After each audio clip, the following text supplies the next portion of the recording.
Assalamualaikum Ustadz, saya dulu pernah bekerja di LSM, di mana kebanyakan pasien saya istri-istri yang mengalami kekerasan di dalam rumah tangga, baik fisik maupun finansial, nafkah. Dalam kasus ini, bagaimanakah sikap sang istri? Apakah harus tetap taat pada suaminya? Karena tadi disebutkan bahwa wanita harus taat pada suami. Apakah yang harus dilakukan sang istri dalam kasus seperti ini? Nah, Toyib, memang istri itu wajib taat kepada suami. Kenapa? Ya karena disitulah letak pintu surganya sang istri.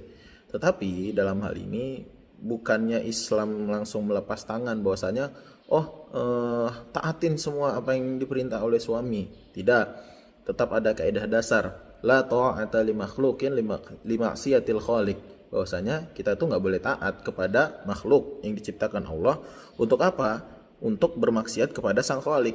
Nah, pertanyaannya adalah selama yang diminta oleh suami, selama yang diperintah oleh suami itu adalah bukan untuk bermaksiat kepada sang khalik, maka di situ wajib untuk taat. Nah, tadi disebutkan bahwasanya kalau misalkan kekerasan dalam rumah tangga, baik fisik maupun finansial, itu nanti kembalinya akan lebih dalam. Sebabnya itu kenapa? Ya kan? Apakah memang di sini dikarenakan sebab dari sang istri tersebut, atau misalkan memang ini sudah bawaan dari suami yang sifatnya seperti itu. Kalau misalkan ternyata penyebab suami melakukan kekerasan tersebut karena sang istri, ya berarti sudah jelas yang harus dilakukan apa adalah istrinya harus berubah. Nah, tetapi kalau misalkan masalah ini adalah emang hobi suaminya yang gak ada apa-apa, istrinya gak ada mencari masalah, tahu-tahu sudah main kekerasan, di situ bisa diselesaikan secara kekeluargaan, bisa diselesaikan secara baik-baik.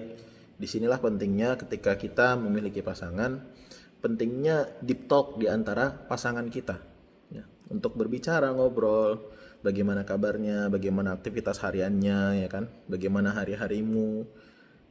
Dari situ tujuan apa? Agar bisa saling mengerti satu sama lain.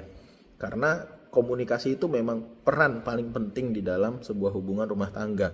Tetapi yang lebih penting dari komunikasi itu adalah tafahum, adalah saling mengerti.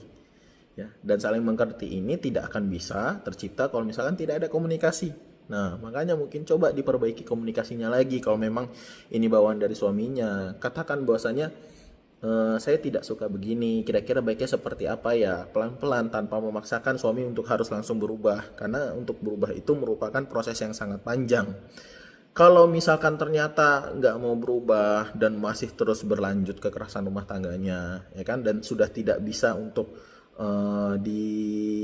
kita sudah berusaha untuk memperbaiki, tetapi kalau darurat ternyata masih terus berlanjut perbuatannya seperti itu, silahkan ambil penengah, ya, penengah yang tujuannya itu untuk menengahi apa yang baiknya dilakukan. Kalau misalkan tidak bisa ditengahi juga, maka di situ istri sudah bisa mengajukan khulu, yaitu meminta cerai kepada suami. Seperti itu, wallahu a'lam bishawab.